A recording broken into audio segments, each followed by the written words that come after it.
My girlfriend's dad introduced me at a wedding as the guy she's wasting time with. She laughed. So I pulled up the ring receipt. And left. Her mom followed me outside in tears. You ever get hit with humiliation so fast your brain just lags? Like you laugh, but not because it's funny, more like your soul just disconnected for a sec. That was me. Standing under fairy lights at a wedding I didn't even want to go to, wearing a suit her mom picked out, watching her dad toast to us like we were a bad Tinder phase. The guy she's wasting time with. Word for word. Into a mic. In front of everyone. And the worst part? She laughed. Not a nervous giggle. Not a dad, stop kind of thing. Full on, head tilted, hand on her stomach laugh. Like it was the highlight of her night. Meanwhile, I'm standing there with champagne in one hand and a ring box burning a hole in my jacket pocket. Yeah. I know people say trust your gut, but I did. I just didn't listen fast enough. I'm 31, been in this relationship almost 3 years, work in logistics, and thought I was ready to propose to someone who'd fight for me. Instead, I found out I was just a punchline in a country club roast. Anyway, I didn't make a scene. I didn't flip a table. But I did something better. By the way, if you've ever been humiliated by people who were supposed to have your back, maybe hit subscribe. Because the story? You're gonna feel it. The thing is, I didn't even want to go to this wedding. It was her cousin's, the one who once asked me if I was between jobs because apparently working from home means I don't have a real career. Classic vibe. Whole families like that, wine moms and LinkedIn dads with golden retriever smiles and closet skeletons you can hear rattling from the driveway. But I went. Because she said it mattered. Because I thought showing up meant something. Because I'm an idiot. I bought new shoes. I smiled through conversations where I got called Justin twice. My name's Eric, but sure, let's pretend I'm forgettable. I carried her grandma's purse and held umbrellas and said great to meet you to people I hoped I'd never see again. And through all of it I kept thinking maybe this is the price you pay to be accepted. Maybe this is just how her family is, uptight, kinda rude, but deep down decent. Spoiler, it wasn't. They weren't. And that night? That toast? That laugh? It was the moment I realized I wasn't part of the family, I was just the entertainment. Background noise with a credit score. And oh, the ring? Let's just say I didn't keep it in my pocket for long. It started small. It always does, right? Like, you don't notice the red flags at first because they're wrapped in polite smiles and wine glasses. Her dad would call me sport like I was 12. Her mom once asked if my parents were blue collar or just comfortable with casual fashion. Real sentence. I laughed. I shouldn't have. They had this way of making everything feel like a test I didn't study for. Sunday brunch? Better know the difference between Syrah and Cab Sauv or get side-eyed to death. Family game night?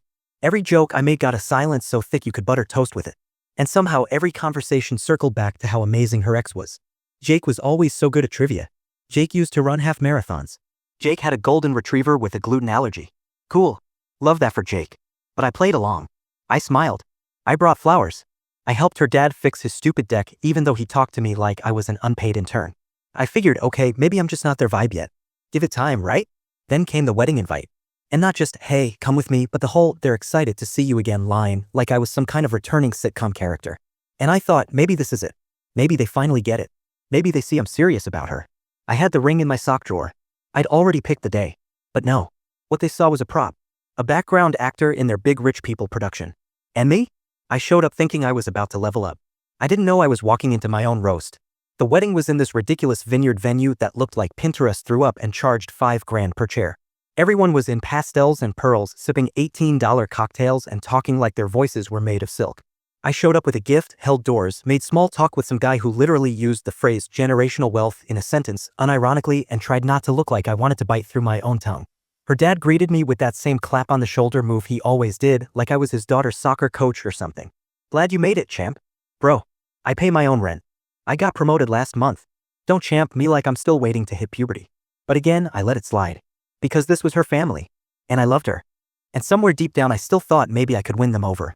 That if I just kept showing up, kept being helpful, kept nodding through the condescension, they'd eventually run out of reasons to treat me like a hobby. We sat down at the reception table, round, white, surrounded by her cousins who all looked like they'd been pulled from a catalog. Someone handed out place cards. Mine said Eric guest. Not Eric, Mia's boyfriend. Not even Eric. Just guest.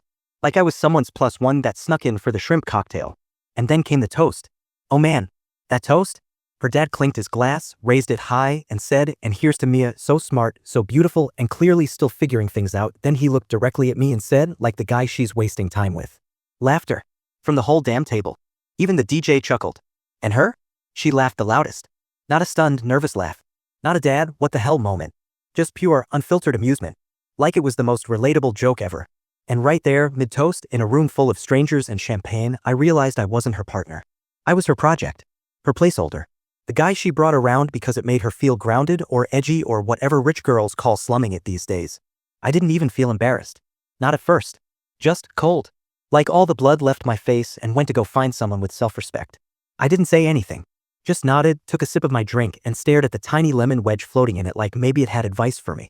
I think someone at the table said, "Just kidding," but it was the kind of thing you say after you realize you crossed a line, not because you didn't mean it, but because someone looked uncomfortable. Only I didn't look uncomfortable. I was way past that. I was somewhere between emotionally numb and internally rage screaming in lowercase. She leaned over and whispered, "You're not mad, right?" Like I was supposed to reassure her after her dad publicly framed me as the human version of a speed bump. I wanted to ask, what exactly would I be mad about? That your dad just erased 3 years of our relationship with one joke? That you laughed like it was a comedy special? Or that I'm realizing right now you've probably never defended me in your life? But I didn't. I just shook my head and said, "Nah, all good." Because I didn't want to start a scene. Because I thought maybe this could still be salvaged. That if I just got through the night, I could talk to her. Explain why that hurt. Find a way to fix it. Then I remembered the ring in my jacket pocket. And I swear it felt radioactive. Like it was physically burning through the lining. Because nothing screams you're not the one like realizing the woman you were going to propose to just used you as a laugh track at a family reunion. So I stood up. Mid-salad. No announcement, no drama. Just folded my napkin, reached into my jacket, pulled out the box, and slid it across the table to her like it was the bill at a bad date. Her eyes went wide. Her mom gasped. I think her cousin dropped a fork. And I said, since everyone's so sure I'm not serious, here's what I was going to do tonight. Then I turned and walked. Calm. Cool. Like I hadn't just imploded a 3-year relationship in front of 200 people and a string quartet. By the time I hit the parking lot, her mom was chasing after me barefoot crying. But I didn't stop. Just got in the car, turned off the wedding playlist she made, and drove. Didn't even check the GPS. Just kept going. You ever drive in complete silence, like not even music, just your own breath and the sound of tires eating highway? That was me. I didn't even blink for the first 20 miles. Just white-knuckled the wheel and stared at the road like it owed me an explanation. Because I swear, my brain was doing gymnastics. Part of me was like, bro, what the hell just happened? And the other part was quietly packing emotional boxes labeled denial, humiliation, and I should have known. I ended up at this 24-hour diner 3 towns over. Sat there eating dry pancakes with a plastic fork because they were out of clean silverware. The waitress asked if I wanted whipped cream. I said, "Do I look like someone who deserves joy right now?" She laughed. I didn't. Meanwhile, my phone's lighting up like Times Square. Missed calls, texts, voice notes. First from her. Then from her mom. Then, the real kicker, her dad. As if he had anything worth saying that didn't end in sport. I didn't open any of them. I just scrolled through the notifications like they were messages from another dimension. One where I still gave a damn. Somewhere around 4 a.m. I finally opened her texts. And you know what the first one said? "You really embarrassed me." I embarrassed her. Like I wasn't the one who got roasted at a wedding like a side of beef. Like I was supposed to sit there, smile, and maybe toss the bouquet for her while I was at it. She said I overreacted. That it was just a joke. That everyone knows my dad has a dark sense of humor. No mention of the fact that she laughed like it was the funniest thing since TikTok filters. No apology. Just a list of reasons why I ruined the night. And I swear, something in me just clicked. Like I could actually hear the sound of the final thread snapping. Because suddenly, all those little things, the weird comments, the constant comparisons to Jake the human golden retriever, the way she never quite had my back, they lined up like dominoes. And I realized she didn't want a partner. She wanted a side character who wouldn't outshine the leads. So I did what any heartbroken, emotionally fried man would do at 4:07 a.m. in a diner parking lot. I turned on my voice recorder, read her entire text chain out loud, and narrated my own reaction like it was a podcast. Don't know why. Maybe for future me. Maybe for closure. Maybe just so I'd remember how it felt the next time someone tried to tell me I was too sensitive. I haven't sent it to anyone, but I keep it on my phone. Labeled it, Episode 1, When She Laughed. So yeah, I went home eventually. Not gonna lie, I parked a block away and just sat in the car like a feral raccoon staring at my steering wheel, wondering how many more times in life I was gonna let myself be the punchline. I didn't even take the jacket off. Just fell asleep fully dressed on the couch like someone in a mid-budget divorce movie. Next day, she shows up. Not a text, not a call, just shows up. Like it's normal to pull up to someone's place after humiliating them in front of a chandelier and a $1,000 fondant cake. She's holding this tiny sad bag of pastries. Like, "Sorry I emotionally detonated you, here's a croissant." I didn't open the door. Just cracked the window like I was negotiating with a stranger trying to sell me stolen encyclopedias. She starts with the classic, "Can we talk?" I said, "Talk about what?" "How I made your wedding speech weird by existing." She goes all teary-eyed like she just realized this wasn't gonna be a Hallmark moment. Says she didn't mean to laugh, it just happened. That her dad always does this and I should have known better than to make it a thing. Make it a thing? Girl, your dad introduced me like a timeshare salesman you regret shaking hands with. That was the thing. She kept going. Said she thought maybe we were too different, that maybe we rushed things. I almost laughed. Rushed? Sis, I waited 3 years while your family treated me like an unpaid intern. The only thing I rushed was walking out before I proposed to a person who thought it was cute to let her dad call me disposable. Eventually she left, took her apology pastries and went. But not before she hit me with the real cherry on top. She said, and I quote, "I just wish you hadn't made it so awkward for my mom." Her mom. The woman who chased me into a parking lot barefoot crying like she just lost her favorite soap opera character. That was her concern. Not me. Not us. Not the complete emotional demolition derby we'd just driven through. Nah. Her mom's mood. I stood there for a minute after she left, just staring at the doorknob. And I realized something that made me laugh out loud, actual laugh, like the first real one since it all went down. I realized I wasn't even mad anymore. Just free. Like the audition was over. And I finally walked off stage. Alright, here's where things start to crack in all the best ways. After that morning in my kitchen, I woke up with the weird realization that I didn't want to text her back. Even when I saw her address pop up on my phone later, it didn't feel urgent, it felt exhausting. I used to want to explain myself, to defend why I walked out. But in the quiet light of my place, I was like, nah, I'm good. So I wait for it ghosted. Not in that "I'll call you later" tone, but full blackout. No replies. Blocked numbers. Whole 9 yards. And here's what happened next. My phone stayed silent for 2 days. No call from her, no text, nothing from her folks. And instead of the panic I expected, I felt relief. Like I'd slammed a door on a room I didn't belong in. That alone was wild. But then the texts came back, not from her but from mutual friends. "Hey, you okay? We heard what happened." That was it. No drama. No guilt trips. Just check-ins. Little pockets of warmth from people who actually knew me, not the dad with the mic. I realized I was starting to heal. Like, the wound wasn't closed yet, but it was finally cleaning itself out. I didn't need her apology pastries. I needed distance. And I had it. So I made plans for just me. I booked a weekend trip solo, cooked my own meals, didn't ask permission or avoid awkward encounters. I slept without checking my phone. I binged shows I loved, no judgment. I felt whole again. Meanwhile, the family row kept blowing up on Facebook. Vague tweets about love being tested, and sometimes hearts are bigger than ring boxes. They even tried to reach out publicly. Commented, "I hope you're safe. We miss you" under old pics of us. I didn't respond. Didn't need to. Because here's what mattered. Folding napkins, fixing deck boards, smiling through comparisons, they were expectations I didn't choose. This ghosting? It was the first decision I made entirely for me. And you know what the real punchline is? Email from pastry girl turned voice note queen? Text that tried to make me apologize for making it awkward? It ended, "Let me know when you're ready to talk." Ready to talk. Like maybe one day I'd apologize for being human. But that day? Not today. Not ever. And just like that, the guy who showed up with a ring box, he disappeared. Out of their script. Into his own story. So here's what gets me, not just that I cut contact, but how normal my life started feeling. Yesterday, I reordered pizza without waiting for her approval. Real talk, I added garlic knots. By accident? No. By choice. The freedom, you don't notice it till it's gone. I lounged on the couch without feeling guilty. Watched a stupid true crime deep dive series at 2 a.m. Woke up without someone's voice buzzing in my head. I didn't even realize how much mental space I'd given up until it came back piece by piece. This morning I went to the farmer's market alone. Bought an overpriced sourdough loaf. Not for Instagram. For me. Took it home, toasted it with avocado and chili flakes like it deserved decent food. And the avocado? Perfectly ripe. It felt symbolic, honest, messy upper middle class perfect. Meanwhile, her family must have been spiraling. I got screenshots from friends. Her dad's posted "old families fall apart" meme, but captioned it, "Sometimes pride cuts deeper than any knife." I screenshot it, laughed, deleted it. Someone sent me her mom's Instagram story, her wiping tears at a dress store, captioned, "Trying on something new." I didn't respond. And she? No response to texts or calls. Just silence. No voicemail, no apology, nothing. And that's fine. I'm not waiting for them. I'm watching my world refill with space they can't clutter. It's weird the contrast, living with someone who makes you feel invisible versus being alone and suddenly everything's visible. Like I can see myself again. My own pulse. My own rhythm. I even started writing again. Remembered I used to love it. Wrote half a chapter of a novel I never knew I was carrying until I finished nothing but avocado toast in silence. At some point I realized I didn't have to get over it. I just needed out. And here I am out. So yeah, that's where I'm at. Not angry. Not bitter. Just alive again. And if she ever corners me in a coffee shop wanting to clear the air, I'll sip whatever I'm drinking, nod politely, and walk the hell away. Because I already chose me. And that's all I ever needed to prove. So yeah, after that farmer's market triumph, I came back and just sat on the balcony. No phone, no playlist, just me and the city hum.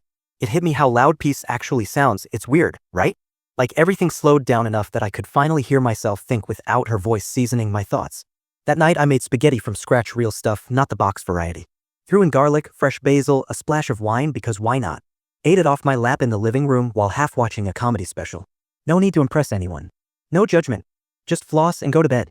Next day, gym session felt different. I wasn't there to check a box. I was there because my body felt clunky again and I wanted it to feel sharp. Ended up benching a personal best, zero hype, no partners cheers, just me and a dumbbell and the quiet satisfaction of lifting something heavy and knowing it's me doing the work. Then lunch with a friend who actually knows what caring means. We ate falafel, laughed until our sides hurt, and she said, "I haven't seen you this alive since last summer." I realized she was right. I was waking back up. And it wasn't because anyone validated me. It was because I validated me again. In the evening, I remembered that novel, kept writing. Every sentence felt like I was unwrapping something dusty in my own mind. I wrote about this all, about the ring, the laugh, the silence that followed. Not for an audience, just for me. And for the first time in a long time, I slept without replaying wedding toasts in my head. So no, there's no triumphant showdown. No viral clapback. Just a dude picking garlic knots over approval, avocado toast over apology pastries, spaghetti on the couch over a spotlighted roast. In a weird way, I feel like I'm starting over. Not from scratch, but from scratch made better. Actually made by me. And tomorrow? I'm gonna wake up and do the same. That's victory. It wasn't over though. Because life's a sitcom with no laugh track and apparently mine needed a finale twist. I was halfway through a grocery run, cart full of frozen dumplings and LaCroix I'd pretend was for guests, when I saw her. Aisle 6. Holding a bag of rice like it owed her money. She looked up. I froze. And then, like some budget rom-com, she smiled. Smiled. Like we were two exes who shared a pet once and now could giggle about the past. She walked over like nothing happened. I blinked, half expecting security to interrupt the simulation. But no. Just her. Talking like she ran into an old coworker. She asked how I was. Said I looked healthier. Asked if I was still writing. I answered with grunts and one-syllable shrugs. Didn't owe her anything more. And then she said it casually like it was a sale announcement. My dad still feels bad, by the way. Like he tripped and ruined the proposal. Like he's the victim of bad lighting and a rogue microphone. I laughed. Out loud. Mid-aisle. A man buying cereal glanced over like I'd lost my mind. Maybe I had. She tried to walk it back, said she didn't mean it like that. That her mom wanted to reach out. That her cousin thought we were a power couple. I stared at the rice in her hand and just said, yeah? I'm dating someone who makes her own risotto. I'm not. The petty victories count too. She got quiet. Her smile flickered like someone pulled the plug behind her eyes. She said she hoped I was happy. I told her I am. Finally. Then I walked away. Left my cart, my dumplings, my LaCroix. Didn't even look back. On the way out, I passed a display of flowers. Bought myself a bunch. Sunflowers. Took them home, plopped them in a jar, didn't even trim the stems. They looked ridiculous. Big, messy, too bright for the kitchen. Perfect. And that's how I knew I wasn't waiting for closure. I was the closure. The next morning I woke up with one of the sunflowers half wilted and leaning like it partied too hard. Fitting, honestly. I stood there in my kitchen, sipping burnt coffee and staring at the sad, floppy flower thinking, yeah, that was me 6 months ago. Minus the bright yellow. Anyway, things got quiet after the grocery store thing. Like, weirdly quiet. No texts. No dramatic emails. No flying monkeys from her family. And for a second I thought maybe they finally got it. Maybe the moment in aisle 6 actually clicked. But nope. Turns out they were just regrouping. Like emotional guerrilla warfare. Because 3 days later I get this envelope. Handwritten. No stamp. Just thought you should see this in looping cursive. Inside? A printed out photo of me and her at some charity thing years ago with a sticky note that said she still wears the bracelet. Like that's supposed to mean something. Like I'm supposed to drop everything because of a bracelet? What is this, a Hallmark movie with unresolved trauma? I tossed it in the recycling bin and then immediately pulled it back out because recycling guy doesn't deserve that energy. Burned it instead. On my patio. In an old baking tray. Felt good. And just when I thought I'd reached peak weird, her mom emails me. Like full dear, my name, energy. Says they're planning a vow renewal, not even for us, for her parents, and that it would mean a lot if I came. Yeah. That I show up and clap for the man who introduced me to 200 people as the guy she's wasting time with. Comedy gold. I didn't respond. Not with words anyway. I forwarded the email to myself with the subject line, absolutely not, and then deleted both copies. Closure, but make it passive-aggressive. So now here I am. Cooking for one. Watching sunsets. Going to therapy, writing more, talking less. I started journaling again, which feels both empowering and slightly cringe, but whatever. It's mine. And I'm building a life that doesn't require a backup narrator to validate my choices. Still got the sunflower jar. Still letting the stems grow wild. It's chaotic. But it's honest. Last week I saw her again. Didn't plan it. Didn't want it. Universe just went, let's roll the cringe dice and see how emotionally stable he really is. I was sweaty, undercaffeinated, wearing an old college hoodie I should have thrown out years ago but kept for the vibes. Just grabbing Indian takeout after a long, brain-melting day at work. I was halfway through debating whether to add mango lassi or not when I heard her laugh. That specific kind of laugh, sharp, polished, just performative enough to make your skin remember every argument you didn't finish. I turned. There she was. Dressed like a Pinterest board. With a guy. Some wannabe tech bro type who looked like he'd unironically say alpha energy in a sentence. Hand on her waist. Her eyes scanning the restaurant like she owned air. And for a second I braced myself. Like maybe I'd feel something collapse inside me. Regret? Longing? Existential dread? Nah. Just mild curiosity. Like spotting an old roommate in a dream. She didn't see me at first. I stood there holding my little numbered receipt like it was a shield. Thought about leaving. Thought about ghosting that chicken tikka I'd just ordered. But instead I stayed. Because I realized something. I didn't owe that moment fear anymore. I wasn't the guy begging for space at her family's table or trying to decode every eye roll. I was just a dude, hungry, done playing second string to people who thought they were main characters. She finally looked over. That flicker of recognition. That tight-lipped smile like, "Oh hey, you still exist?" I nodded. Just once. Cool. Casual. Totally chill on the outside. Even if inside my inner voice was doing the Macarena from pure tension. She didn't come over. Thank God. But she looked at me like I was a story she thought she'd finished writing. And maybe I was. Just not the version she expected. So I grabbed my food, walked past her table without breaking stride, and got in my car. Sat there for a bit. Not crying. Not spiraling. Just breathing. Feeling oddly proud. Like I just passed a really messed up final exam on emotional growth. I didn't call anyone. Didn't post a vague story about closure or healing. Just opened that takeout bag and ate in silence.